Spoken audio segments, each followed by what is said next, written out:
In this video, we're going to be talking about the derivatives of trigonometric functions. Let's start first with the formula. The derivative of sine of x will be cosine of x. The derivative of cosine of x would be negative sine of x. For the rest, let's base our formula here. Tangent of x, secant of x, secant of x. Now, to get the derivative of tangent of x, just isolate tan of x amongst this, so you will get secant squared of x. And same also for the derivative of secant of x, just isolate 1 secant of x here and get the rest, so you will have tangent x secant of x. So for the derivative of cotangent of x and cosecant of x, let's base it here. Now, derivative of cotangent of x, just isolate the cotangent of x here and you will get cosecant x squared, but make this negative. Same as true with the derivative of cosecant of x, just isolate 1 here and copy the rest. So you will get cotangent of x, cosecant of x, but make this also negative. So let's start with some examples. Y here would be sine of 3 of x. The derivative of this would be to take the derivative of the outer function first, which is sine, which is cosine of 3 of x, multiplied by the derivative of 3 of x, which is 3. Now the final answer would be 3 cosine of 3 of x. Let's try another. Y equals cosine of 5 of x. Derivative of this would be to take the derivative of cosine first, which is negative sine of 5 of x, multiplied by the derivative of 5 of x, which is 5. The final answer here would be negative 5 sine of 5 of x. Y equals cotangent of 3x squared. The derivative of this would be negative cosecant squared of 3x squared, multiplied by the derivative of 3x squared, which is 6 of x. Final answer here would be negative 6x cosecant squared of 3x squared. And y here would be secant of 3x raised to the power of 3. Y prime now here would be tangent of 3x cube, secant of 3x cube, multiplied by the derivative of 3x cube, which is 9x squared. So the final answer here would be 9x squared tangent of 3x squared, secant of 3x cube, I mean. This is supposed to be 3.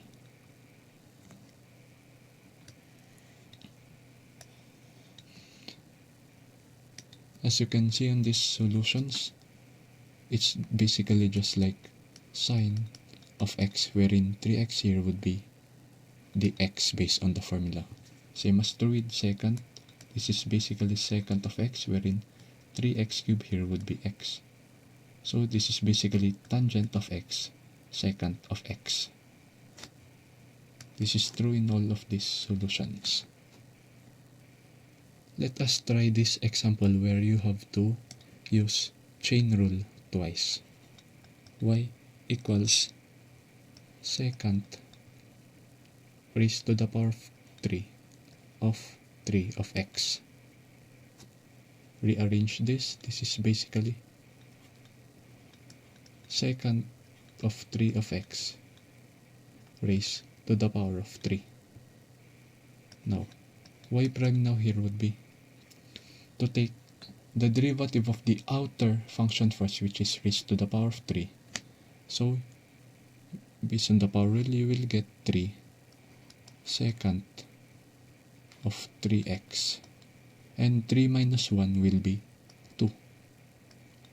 Multiplied by the derivative of this inner function now, which is the derivative of secant of x, which is tangent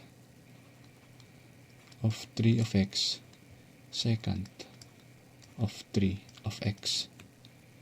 Multiply this by the derivative of 3 of x, which is the innermost function here, which is 3. Simplify this and you will get 3 multiplied by 3, which is 9 secant squared of 3 of x multiplied by tangent of 3 of x multiplied by secant of 3 of x. The final answer here would be 9 secant raised to the power of 3 of 3x tangent of 3 of x.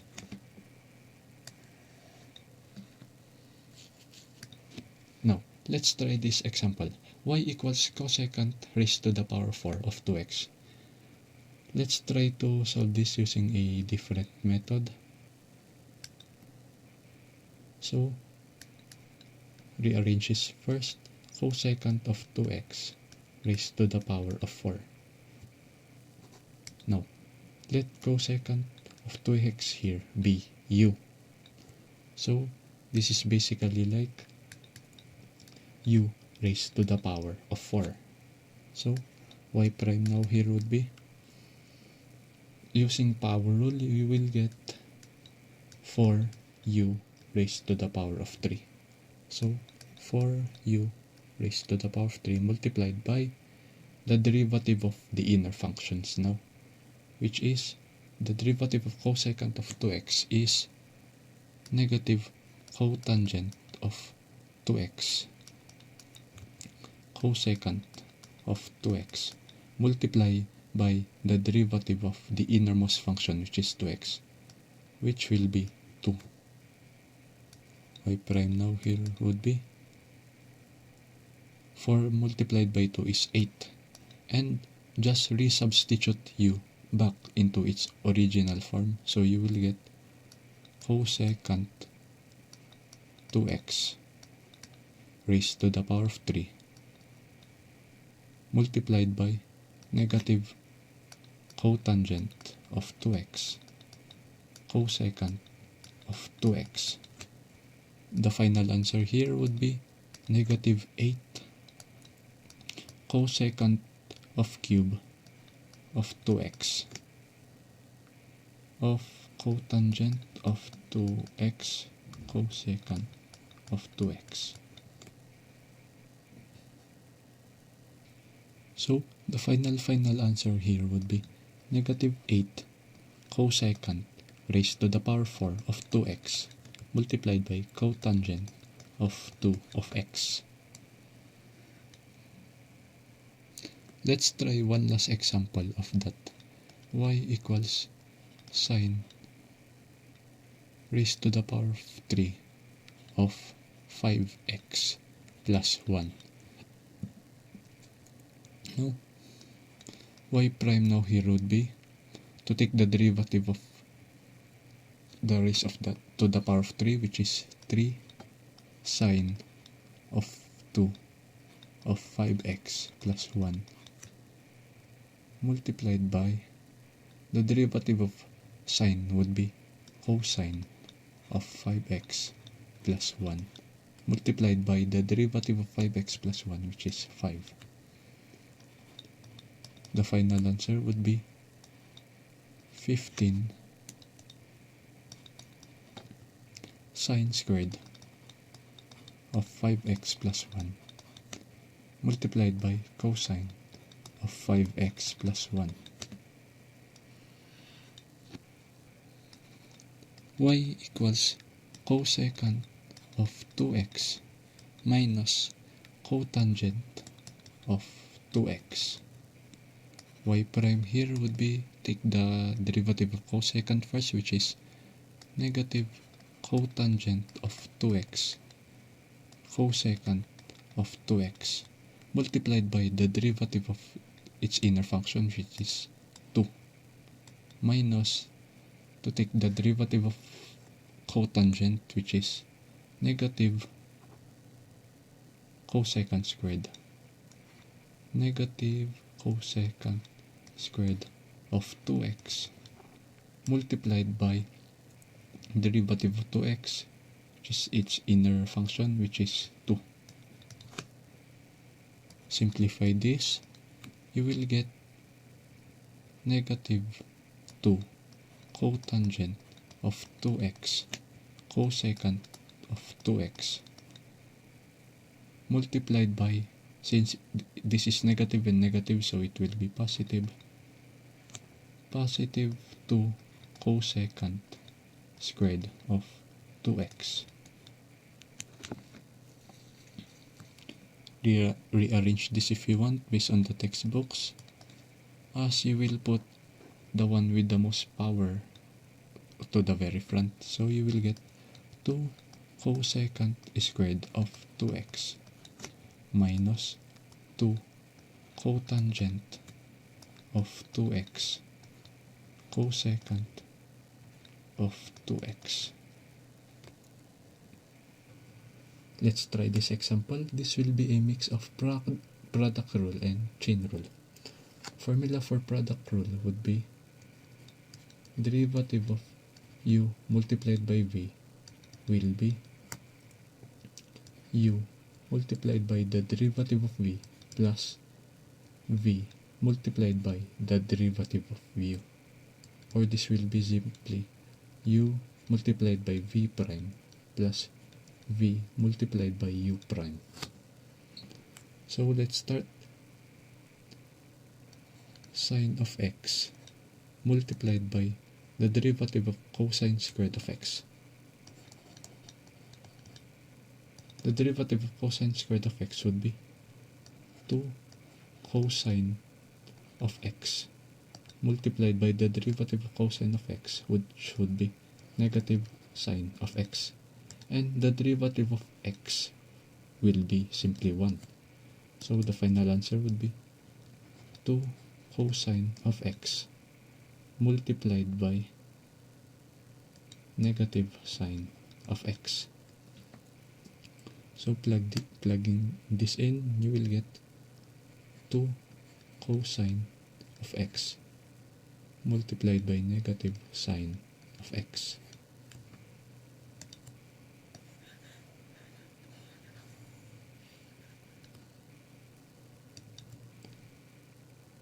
Plus, to take v here, which will be cosine squared of x multiplied by the derivative of u, which will be sine x, which will be cosine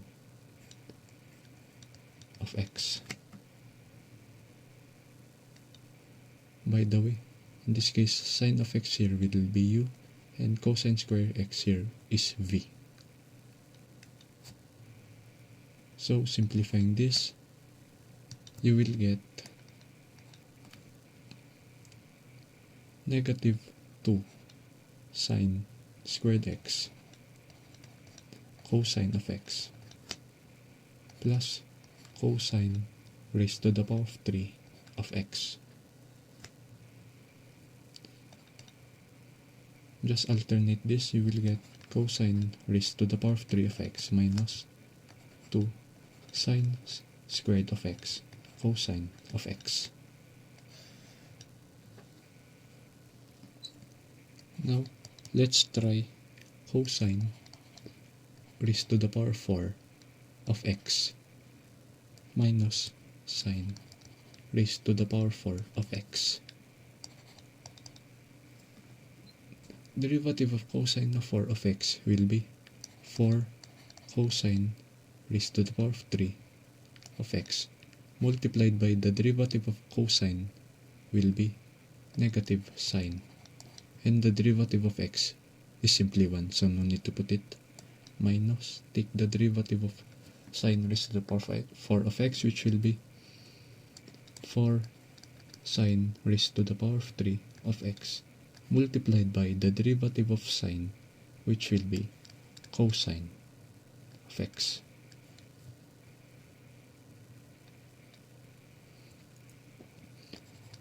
But the final answer here would be negative 4 cosine raised to the power of 3 of x multiplied by sine of x minus 4 sine raised to the power of 3 of x multiplied by cosine of x.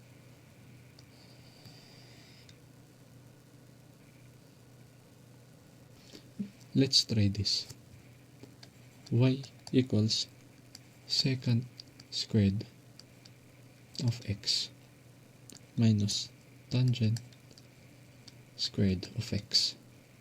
Y prime here would be to take the derivative of secant squared x, which will be 2 secant squared, 2 secant x multiplied by the derivative of secant of x, which will be tangent of x secant of x minus to take the derivative of tan squared of x, which will be 2 tangent of x multiplied by derivative of tangent of x, which will be secant squared of x.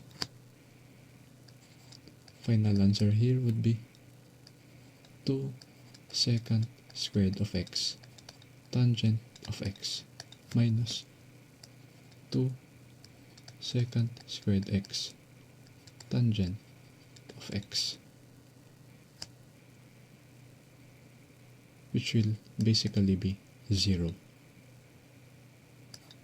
Well, anyway, that is the answer. Let's try 2 cosine squared of 1/2 of x. So y prime here would be 2 multiplied by 2 is 4. Cosine of 2 minus 1 will be 1, so no need to put it. Multiplied by the derivative of cosine of 1/2 of x, which will be negative 2 sine of 1/2 of x multiplied by the derivative of the innermost function, which will be 1/2 of x, which will be simply 1/2. Rearrange this and you will get 4 multiplied by 1/2, and multiplied by negative 2 is simply negative 4, and cosine of 1/2 of x multiplied by sine of 1/2 of x. Y equals tangent of x multiplied by sine of x. Now, this will be chain rule plus product rule. So, y prime here would be to take the derivative of the outermost function first, which will be tangent. The derivative of this, which will be secant squared of x sine of x. Multiply this by the derivative of the inner function, which will be x sine x, which this will be product rule. So, the derivative of x sine of x will be x multiplied by the derivative of cosine of x, sine of x, which will be cosine of x, plus the derivative of x will be 1. So, sine x multiplied by 1 is simply sine of x. So, final answer would be secant squared x sine of x multiplied by x cosine of x plus sine of x.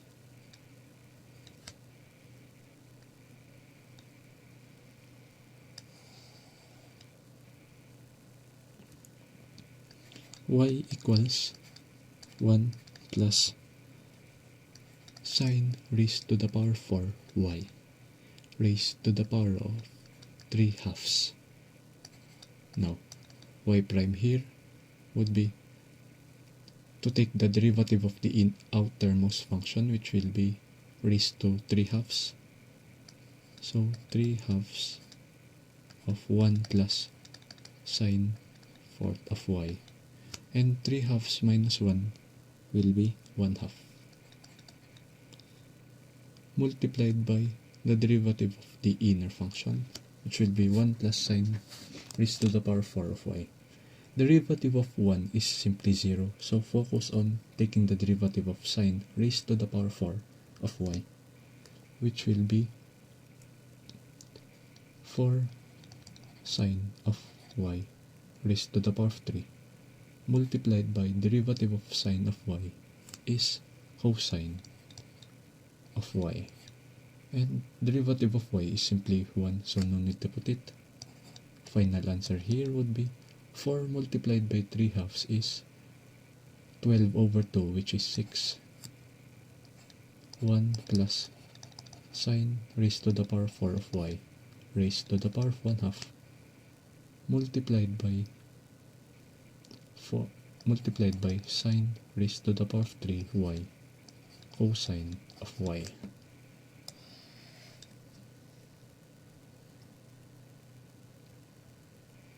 Let's try another example regarding that. Y equals 1 minus 4 cosine of 5x raised to the power of negative 1 half. Y prime now here would be to take the derivative of the outermost function first, which will be negative 1 half of 1 minus 4 cosine of 5 of x raised to the power of negative 1 half minus 1 is negative 3 halves. Multiply this by taking the derivative of the inner function, which will be on the parenthesis. Derivative of 1 here will be 0, and derivative of negative 4 cosine of 5x will be negative derivative of cosine will be sine, so negative 4 sine of 5 of x, and multiply this by the derivative of the inner function, which will be 5. So the final answer here would be 5 times 4 will be 20, and since there will be 2 negatives, it will be positive 20. 20 minus 1 half would be 10, but since it's negative, it will be negative 10 of 1 minus 4 cosine of 5 of x raised to the power of 3 halves multiplied by sine of 5 of x. You can rearrange this, so you will get negative 10 sine of 5 of x multiplied by 1 minus 4 cosine of 5 of x raised to the power of 3 halves. Let's solve this last example on quotient rule. Let tan of 2x be u and 1 minus cotangent of 2x be v. The formula for quotient rule would be derivative of u over v will be v multiplied by the derivative of u minus u multiplied by the derivative of v over v squared. Now, in this case, u here would be tangent of x, tangent of 2x. Derivative of tangent of 2x here would be 2 tangent of 2x. V here would be 1 minus cotangent of 2x. Now, derivative of 1 here would be 0. And since derivative of negative cotangent of 2x will be cosecant squared of 2x multiplied by 2, which would be 2 cosecant squared of 2x. Keep in mind it is negative cotangent 2x. And since the derivative of a positive cotangent of x is negative, it cancels out. So according to that, let's try to plug the formula.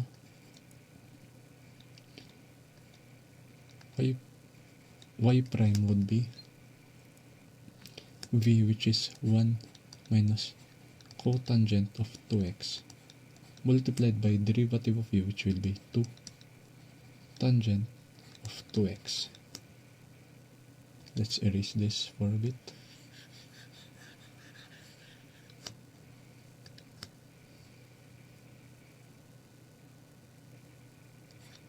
Minus u, which will be tangent of 2x multiplied by dv, which will be cosecant squared 2 cosecant squared of 2x. Always keep in mind you took the derivative of negative cotangent of 2x over 1 minus cotangent of 2x squared. Final answer here would be to factor out the 2 here. Let's factor out the 2. So you will get 2 of tangent of 2x multiplied by 1 minus cotangent of 2x minus tangent of 2x multiplied by cosecant squared of 2x over 1 minus cotangent of 2x squared. This will be the answer.